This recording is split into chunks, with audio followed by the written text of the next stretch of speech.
அஸ்ஸலாமு அலைக்கும் வரஹ்மத்துல்லாஹி வபரகாத்துஹு. கண்ணியத்திற்குரிய அல்லாஹ்வின் அடியார்களே, சகோதரர்களே, சகோதரிகளே, உங்கள் முன்னால் அல்லாஹ்வை போற்றி புகழ்ந்தும் அல்லாஹ்வுடைய தூதர் ஸல்லல்லாஹு அலைஹி வஸல்லம் அவர்கள் மீது ஸலவாத்தும் ஸலாமும் கூறி இந்த சிறிய கட்டுரையை ஆரம்பம் செய்கிறேன். இந்த கட்டுரையினுடைய தலைப்பு என்னவென்றால், இன்று சில நிறுவனங்கள் மூலமாக நாங்கள் அனுப்புகிற படங்களை உங்களுடைய வாட்ஸ்அப் டிஸ்பிளே, வாட்ஸ்அப் உடைய டிபியிலே வையுங்கள், அல்லது நாங்கள் சொல்லக்கூடிய அந்த பக்கங்களை நீங்கள் பாருங்கள், அல்லது யூடியூபில் வரக்கூடிய எங்களது சில விளம்பரங்களை நீங்கள் தொடர்ந்து நேரம் செலவழித்து பாருங்கள். அப்படி செய்வீர்களானால் உங்களுக்கு நாங்கள் இவ்வளவு பணம் கொடுப்போம் என்று கூறுகிறார்கள். அதிலே சேருவதற்கு ஒரு தொகையை அவர்கள் வாங்குகிறார்கள். இது போன்ற ஒரு வர்த்தகத்தை சமீப காலமாக நாம் பார்க்கிறோம். முஸ்லிம் மக்களில் பலர், குறிப்பாக வாலிபர்கள், வீட்டில் இருப்பவர்கள், பெண்கள் தங்களது செல்வங்களை இந்த குறிப்பிட்ட தொகையை கட்டிவிட்டு இது போன்று அவர்கள் தொடர்ந்து செய்து வருகிறார்கள். இப்போது நிலவரம் என்னவென்றால், மார்க்க சட்டம் என்னவென்றால், நன்றாக கவனித்துக் கொள்ளுங்கள். ஒரு முஸ்லிமை பொறுத்தவரை, அதாவது தனது கடை தெருவில் எத்தகைய ஒரு வர்த்தகம் நடந்தாலும் அதிலே அவன் பங்கெடுக்க முடியாது. மாறாக அது ஹலால் என்று அவனுக்கு உறுதியாக கல்வி அறிவின் அடிப்படையிலே நிரூபணமானால்தான் அவன் அதை செய்ய முடியும். அப்படி இல்லாமல் பிற மக்கள் செய்கிறார்கள் என்பதற்காக ஒரு முஸ்லிமும் அதை செய்ய முடியுமா, அதிலிருந்து வருவாய் ஈட்ட முடியுமா என்றால் அது அறவே கூடாது. அல்லாஹ் சுப்ஹானஹு வ தஆலா நமக்கு வழிகாட்டுகிறான், மூமின்களே, நாம் உங்களுக்கு வழங்கியதில் ஹலாலானதை நீங்கள் உண்ணுங்கள், ஹலாலன் தய்யிபா, அது உங்களுக்கு அனுமதிக்கப்பட்டதாகவும் இருக்க வேண்டும், உங்களது உடல் ஆரோக்கியத்திற்கு துணையாகவும் இருக்க வேண்டும். ஆக நம்முடைய வருமானம் என்பது ஹலாலாக இருக்க வேண்டும். அப்போதுதான் நம்முடைய வணக்க வழிபாடுகள் அல்லாஹ்விடம் ஏற்றுக்கொள்ளப்படும், நம்முடைய துஆக்கள் ஏற்றுக்கொள்ளப்படும். ரசூலுல்லாஹ் ஸல்லல்லாஹு அலைஹி வஸல்லம் இறுதி நாளை பற்றி கூறும்போது, ஒரு காலம் வரும், மக்கள் அந்த காலத்திலே பொருள் ஈட்டுவார்கள், அது ஹலாலா ஹராமா என்று பார்க்க மாட்டார்கள் என்று கூறிய ஹதீஸை ஸஹீஹுல் புகாரியிலே நாம் பார்க்கிறோம். சரி, இந்த அடிப்படையிலே நாம் இங்கு விளம்பரங்களை பார்த்து பொருள் ஈட்டுவது, அதற்கு முன்பாக அந்த நிறுவனத்தில் சேருவதற்கு நாம் ஒரு தொகையை கட்டுவது, இத்தகைய வர்த்தகம் கூடுமா என்றால், மார்க்க ஆதாரங்களை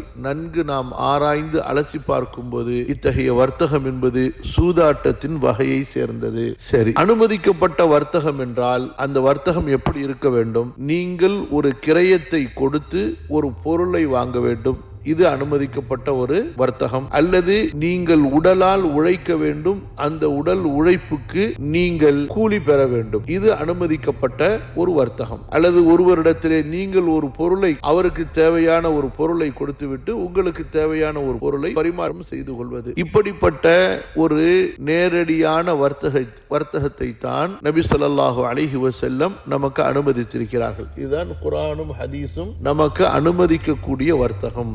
இது அல்லாமல் இன்று மேற்கத்தியர்களால் முழுக்க மக்களை ஏமாற்றுவதற்காக செய்யப்படக்கூடிய வர்த்தக யுக்திகள், இவை அனைத்துமே தவறான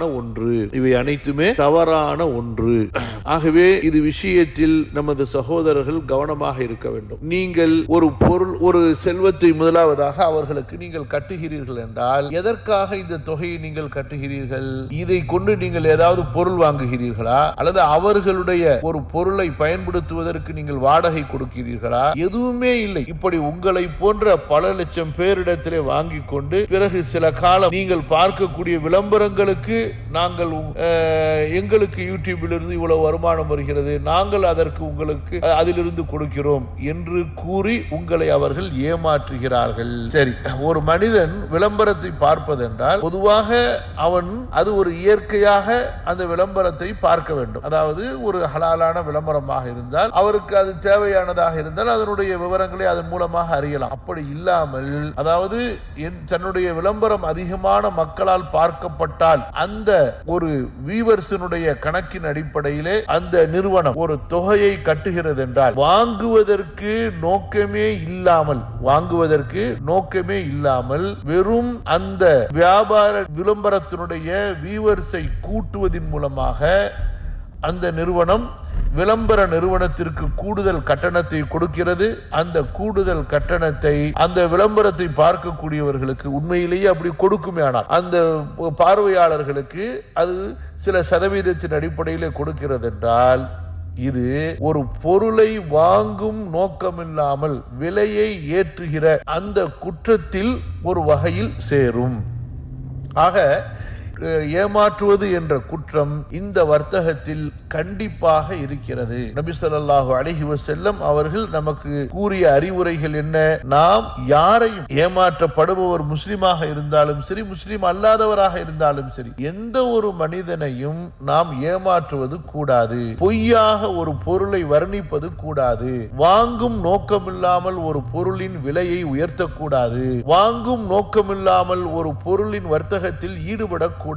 இப்படியாக தெளிவான வழிகாட்டுதல்கள் நமக்கு கொடுக்கப்பட்டிருக்கும் போது, ஒரு பொருளுடைய அடிப்படை தேவை உங்களுக்கு இல்லாமல் இருக்கும் போது, அந்த பொருளின் விளம்பரத்தை பார்ப்பவர்களை அதிகரிக்க செய்து அதன் மூலமாக ஒரு வருவாய் ஈட்ட வேண்டும் என்பதற்காகவே நீங்கள் அந்த விளம்பரத்தை தொட்டு தொட்டு பார்ப்பது என்பது இது அந்த விளம்பர நிறுவனத்தையும் ஏமாற்றுவது, அதுபோன்று அந்த பொய்யான ஏமாற்றத்தால் மக்களுடைய செல்வத்தை அநியாயமாக விழுங்குவது. ஆகவே கண்ணியத்திற்குரிய நல்லடியார்களே, ஹலால் ஹராமை பேணுங்கள். உங்களுக்கு சந்தேகமானதை தெளிவான மார்க்க கல்வியுடைய உறுதியான அறிஞர்களிடத்திலே கேட்டு விளக்கம் பெற்று நீங்கள் உங்களது வர்த்தகத்திலே ஈடுபடுங்கள். ஹலாலை கொண்டு வாழ்வது இம்மை மறுமையின் வாழ்க்கைக்கு நமக்கு மிக சரியானது, வெற்றி மிக்கது.